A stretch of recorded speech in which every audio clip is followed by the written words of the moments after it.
everyone, I'm Chris at the Acton Memorial Library, and I'm joined today by Dory. Hello. She's our head of technical services, and we are going to be unboxing one of our book orders today and talking about the process that Dory goes through in order to get the books out on the shelves. So without further ado, let's get into it. I'm excited. Okay. See what we got. All right. So now, is this a mix of things or? Yes, this one is a mix. So we have some new, I believe this is YA, is it not, Chris? I think it might be, yeah. I think that is YA. It's new YA. Yes, it's one of our graphic novels. It's very exciting. Ooh, it's colorful. I don't think I realized how colorful it was going to be. That's awesome. Yes, we have Monster Cats, Numb. And then we have a children's book in here. Ooh, Crick, Crack, Crow. Ooh, that's going to be why are all kids, like, picture books, I feel like, are always tongue twisters? Just to make parents squirm when they're reading them, I think. Oh, I love the art in this, though. That's really pretty. Oh my gosh, that's so pretty. Amy's going to love that. Now, they already have a label on them. Some of them do and some don't. Okay. Most of them, it depends what account we order it for. So we have a account that's totally processed that has labels and jackets. Okay.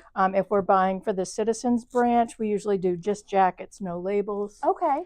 And sometimes they just don't come with a label. If there's no Dewey number in the MARC record from the distributor, then it doesn't come with a label. Interesting. And we change them too. I mean, just because it says J picture book, I mean, if it wasn't a picture book, we would change it. Yeah. Okay. And so is that determined by, so Baker and Taylor is the company that we order through. Yes. So did they determine what the book is, or do we have some control over that when we're ordering? They determine what it is. We change it when it comes in. So for children's books, we have an area where somebody from the children's department comes up and sorts them. So if they want it an easy reader or early chapter or picture book, they sort them so we catalog them that way. All right, cool. Well, let's see what else we've got here. It looks like this one's a nonfiction, a new nonfiction. Ooh, Inside Story of Trump, Russia, and the Mueller Investigation. That actually sounds very interesting. Maybe depressing. Seem to have a lot of political books in here this time. Yeah. So this looks like a big nonfiction order right here. Yeah, so. It looks like there's a lot of nonfiction here. Oh, no, here's a fiction, an adult fiction. Yeah. Interesting. Is that adult fiction? Yes, it is. Yes. Okay. I saw the name and I was like, doesn't he write nonfiction? No. Okay.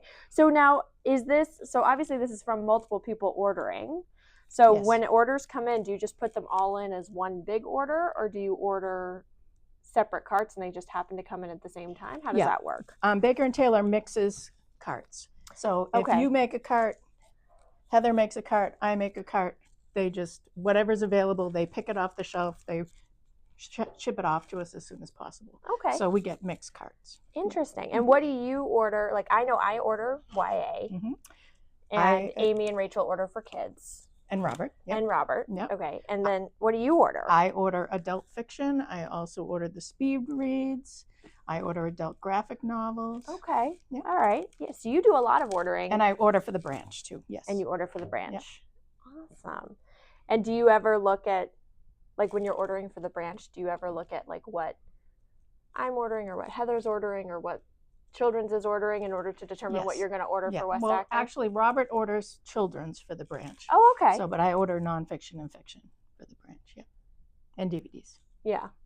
Titans of the 20th century. There is a lot of politics in here. So if you like reading about politics, we have a bunch of new stuff coming in. Where they all go out. So these have jackets, they have labels, but they don't have barcodes. No. And they don't have RFID tags. Yes, or like the YA has stickers on them. Any special stickers that we put on them. Yeah. So about, like, how long would you say once a box comes in does it take for it to get onto the shelf? On average. On average, I'd say 2 days. 2 days? Oh, that's fast. A little slower with children's because we have one particular person who comes in and catalogs the children's materials. So, but if it's something that I'm usually cataloging, a day or two.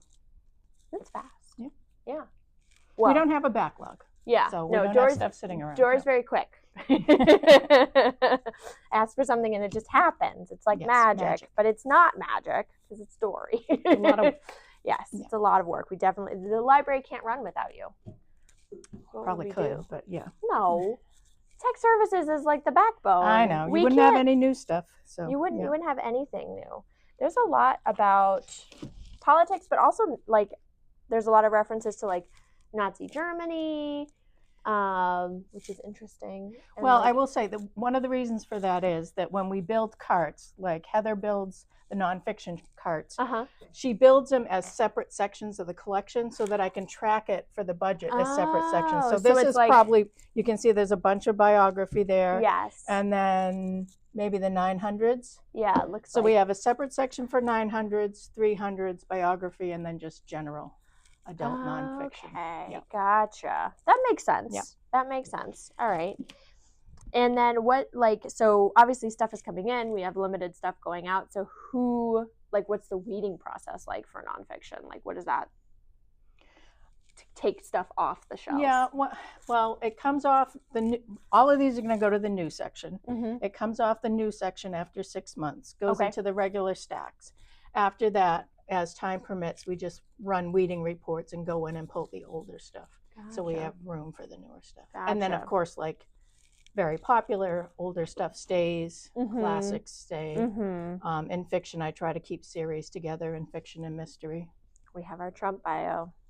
I knew it had to be coming. With this particular order. Got our Trump bio. Sorry if I'm throwing off your cart. No, that's fine.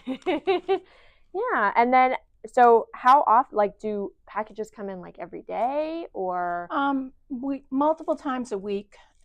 There's no real set schedule to it. So we usually get, I don't know, maybe 8 to 10 packages a week. Okay. And then sometimes, like if Children's has done a large nonfiction order from another vendor, that comes in, and then those take longer because those aren't processed. Okay. So there are other vendors that you purchase from besides Baker and Taylor? Yes. What are the other vendors? So Children's orders from Crabtree, a bunch of different I'm sorry, I can't remember all the names, but there are a bunch of these individual publishers that they order from. We also order DVDs from Midwest Tapes. Okay. We can order from Amazon if necessary, especially Switch games sometimes come from Amazon. Yeah. Books that I can't get through Baker and Taylor, we can order from Ingram. We don't do it as much. Right. Because we have better luck with Baker and Taylor with the speed of the things arriving. But right.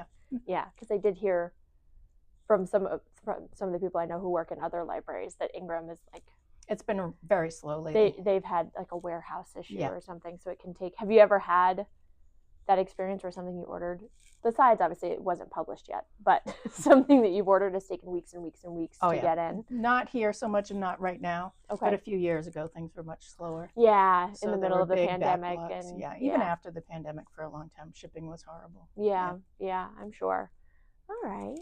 Well, is there like so the books come in, you catalog them in the system, or they're already kind of cataloged, right? Because the Baker and Taylor talks with our cataloging system to say something's on order. So when I order books, I do something called one-click mark. Okay. So that sends the information to Sierra telling it that we have purchased this book, and it puts a brief record from Baker and Taylor in the system. Okay. Usually doesn't have a lot of information in it, but it's enough so we can attach an item record to it, and then the people at Minutemen go in and pull a complete record from WorldCat or whatever. And that's what makes it so that when patrons go on and they look for a book, they can see something's in order, something's in processing, which means we have it. It's just not quite on the shelf yet. So they know that they can place a hold on it. It's not that we're not going to get it. Yes. It's just we're waiting on it. Yes, absolutely. Absolutely. And that's why, a book that's not going to be published for 30 days or something like that, occasionally you can go on and say, oh, like 20 libraries have this on order, so you just got to wait a second. And that's why it's good to learn how to place your own holds, so you can place holds on things before they even come in. Yes, you can do that on the website, right in our catalog. You just search for a book. It'll come up if somebody's got it on order, and then you can place a hold on it and pick it up when it shows up. I do that all the time so that I can get a book first. Me too. Perks of being a librarian. Right. Well, no, perks of being a patron, because anybody can place a hold on it. Yes, like absolutely. Just go in and pop it right on there. All right. Well, thank you for doing this unboxing with us today, Dory. Thank you, Chris. And if you guys have any questions for Dory or anything that you want to learn more about, just let us know and we can give you that information.